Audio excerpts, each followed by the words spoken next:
Hello everyone, आज हम अपने टेक्स्ट बुक का चैप्टर नंबर 2 बिल्ली का बिलकुड़ा देखेंगे। इसके लेखक कौन है? इसके लेखक है राजेंद्र लाल हांडा। राजेंद्र लाल हांडा जी एक जाने माने कथाकार है। आपकी रचनाएं पत्र पत्रिकाओं में सतत प्रकाशित होती रहती है। समसामयिक विषयों पर आपकी रचनाएं सामाजिक समस्याओं को उद्घाटित करती है। अब इस पद्य में क्या दिया गया है ये देखेंगे। जीवन की किसी घटना का रोचक प्रवाही वर्णन कहानी होती है। इसमें किसी सत्य का उद्घाटन होता है। हास्य कहानी में से हल्के फुल्के हंसी के अंदाज में प्रस्तुत किया जा रहा है। प्रस्तुत पाठ में लेखक हांडा जी ने हास्य के माध्यम से गलत फहमी के कारण उत्पन्न विशेष स्थितियों का वर्णन किया है। देखिए, अब पाठ में देखते क्या है। एक समय था जब घरों में बिल्ली का आना जाना बुरा समझा जाता था, परंतु आजकल की परिस्थिति के कारण पुरानी विचारधारा और परंपरा एकदम घपले में पड़ गई है। यही विचार ठीक समझा जाता है जिसमें काम चले। पिछले दिनों हमारे घर में बहुत चूहे हो गए थे। उन्हें घर में निकालने के बहुतेरे प्रयत्न किए गए, पर हमारी एक न चली। आटे और अनाज के लिए लोहे के ढोल बनवाए गए। यह उपाय कुछ दिन तक कारगर रहा, परंतु आग बचाकर चूहे इन ढोलों में से घुसने लगे। इस समस्या पर कई मित्रों से परामर्श किया गया। आखिर यह फैसला हुआ कि घर में एक बिल्ली पाली जाए। इस प्रस्ताव पर किसी को आपत्ति नहीं हुई। देखिए, जब अपने घर में चूहे आ जाते हैं तो क्या होता है कि वो कई चीज़ों का नुकसान करते हैं। तो लेखक के साथ भी कुछ ऐसा ही हुआ, तो उन्होंने सोचा कि अपने घर में एक बिल्ली पाली जाए। चुनाचे एक बिल्ली लाई। उसकी खूब खातिर होने लगी। कभी बच्चे दूध पिलाते, कभी रोटी देते। उसने विधि पूर्वक चूहों पर का सफाया शुरू कर दिया। मतलब उसको जैसे ही वो घर पे आई तो लोग क्या करने लगे, उसको दूध देने लगे, रोटी देने लगे। देखती ही देखती चूहे घर से गायब हो गए। सब लोग बड़े खुश हुए। बिल्ली प्राय सब लोगों की थाली से जूठा नहीं खाती, इसलिए इसका कोई कर्ज भी नहीं पड़ता। 2 महीने बाद वह समय आ गया जब हम चूहों को तो भूल ही गए और बिल्ली से तंग आ गए। हमने सोचा चूहे तो खाली अनाज ही खाते थे, कम से कम परेशान तो नहीं करते थे। यह बिल्ली खाने में भी कम नहीं है और हमें तंग भी करती है। उसके प्रति हमारा व्यवहार बदल गया। बिल्ली भी कम समझदार जानवर नहीं है। जो शेर के काबू में नहीं आई, वह हमसे कैसे मात खा जाती। हमने भी अपना रवैया बदल दिया। हमारे आगे पीछे फिरने की बजाय वह रसोई के आसपास कोने में दुबक कर बैठ जाती। जब मौका लगता मज़े से जी में आता खाती। इस तरह चोरी करके बिल्ली कई बार पकड़ी गई। एक दिन सुबह उठते ही मैं रसोई में कुछ लेने गया। देखता हूँ कि कड़े हुए दूध का दही तो रात को बड़े चाव से जमाया गया था। बिल्ली खूब मज़े से खा रही थी। अब चिंता हुई कि बिल्ली से कैसा पीछा छुड़ाया जाए। मेरे नौकर बहुत होशियार है। रात को काम खत्म करके जाने से पहले उसने एक खाली बोरी के अंदर 2 रोटियां डाली और चुपके से एक तरफ खड़ा होकर बिल्ली का इंतजार करने लगा। बिल्ली आई, वह एकदम रोटियों पर झपटी। नौकर ने तुरंत बोरी का सिर पकड़कर उसे ऊपर से बंद कर दिया। रस्सी के साथ बोरी का मुंह बांध दिया गया। चूंकि अब रात के 10 बजे थे, मैंने अपने नौकर अमरू से कहा सवेरे बिल्ली को कहीं दूर छोड़ा, जिससे वह घर में वापस ना आ सके। सब लोगों को चाय पिलाते पिलाते अमरू को अगले दिन 8 बज गए। मैंने याद दिलाई कि उसे बिल्ली को भूली भटियारी की तरफ छोड़कर आना है। बोरी कंधे पर लटका अमरू चल दिया। बात आई गई हो गई। मैं हजामत और स्नान आदि से व्यस्त हो गया, क्योंकि 9:30 बजे दफ्तर जाना था। गुसलखाने में मुझे जोर का शोर सुनाई दिया। मैं नहाने में व्यस्त था और कुछ गुनगुना रहा था, इसलिए मेरा ध्यान उधर नहीं गया। 2 मिनट के बाद फिर शोर हुआ। इस बार मैंने सुना कि मेरे घर के सामने कोई आवाज़ लगा रहता है। आपका नौकर पकड़ लिया गया है। अगर आप उसे छुड़ाना चाहते हैं तो छप्पर वाले कुएं पर पहुंचिए। मैं हैरान हुआ कि क्या बात है। समझे शायद अमरू को किसी साइकिल से टकरा गया।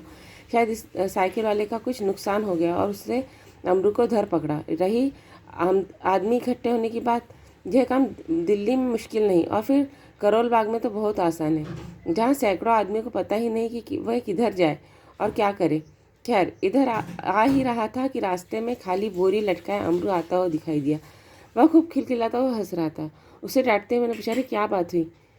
तूने आज सुबह सुबह क्या गड़बड़ कर दी? इतना शोर मचा और मोहल्ले के लोग तुझे मारने को दौड़े। अमरू को कुछ कहना नहीं पड़ा। उसके पीछे कुछ आदमी आ रहे थे। उन्होंने मुझे सारा मामला समझा दिया।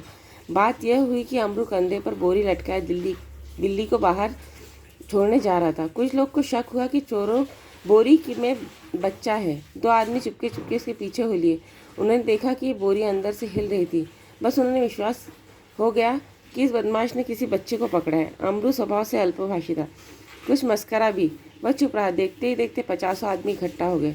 उसमें से एक चिल्लाने लगा, घेर लो इस आदमी को, यह बदमाश उसी गिरोह का है जिसका काम बच्चा पकड़ना है। उस जगह से पुलिस थाना भी बहुत दूर था। एक आदमी लपक कर थाने गया और वहाँ से थानेदार और एक सिपाही को बुला लाया। थानेदार को देखते एक उत्साही दर्शक अपने कुत्ते की बाहें ऊपर उठाए हुए बोला, दरोगा जी, ऐसा नहीं हो सकता कि आप इस बदमाश को चुपचाप यहाँ से ले जाए, कानूनी कार्यवाही की जाए। आड़ में से हवालात के मजे लेने दें, पहले इसकी जी भर के मरम्मत होगी। गजब नहीं है कि बड़े मोहल्ले में बच्चे उठा लिए जाए। 2 दिन हुए पास वाली गली से एक बच्चा गुम हो गया। देवनगर से तो कई बच्चे उठाए गए। बात आप बाद में आपके साथ चाहे जो करें, पहले हम करेंगे।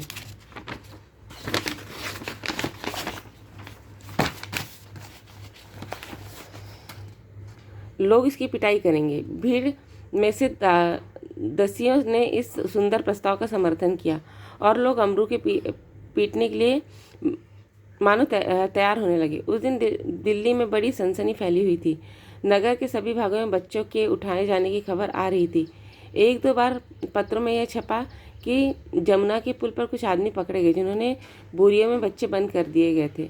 स्कूलों से बच्चे स्कूल सावधानी में लाए जाते। पार्कों में किए हुए स्कूल से बच्चे बहुत सावधानी से लाए जाते। पार्कों में किए हुए थे और बाहर गलियों में बच्चों का खेलना कूदना बंद हो चुका था।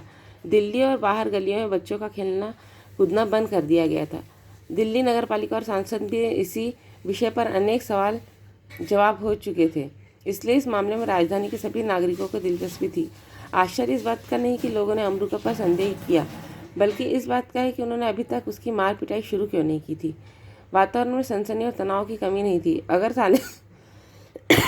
थानेदार और पुलिस का सिपाही वहाँ न होता तो अब तक अमरू पर भीड़ टूट पड़ती। थानेदार ने आते ही अमरू की कलाई पकड़ ली और पूछा, बोले बच्चे तुमने कहाँ से उठाया और इसे तू कहाँ ले जा रहा है? बता, कहाँ है तेरे और साथी? आज सबका सुराग लगा कर ही रहूँगा। अमरू अब तक तो दिल में हंस रहा था, मगर थानेदार की धमकी से कुछ घबरा गया।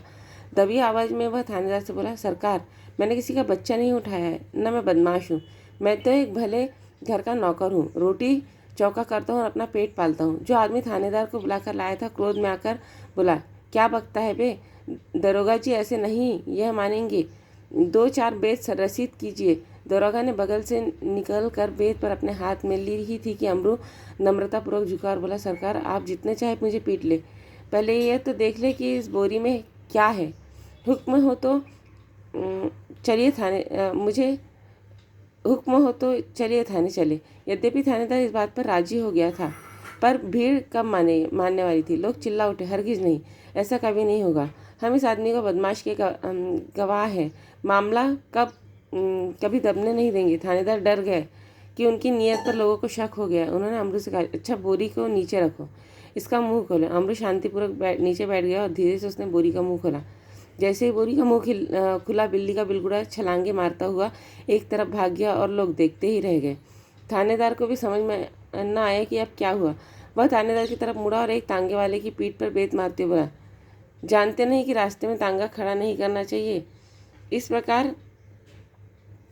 प्रकार अपनी झेप मिटाने का प्रयत्न करते दरोगा जी चले गए और अमरू हंसता हुआ घर वापस आ गया।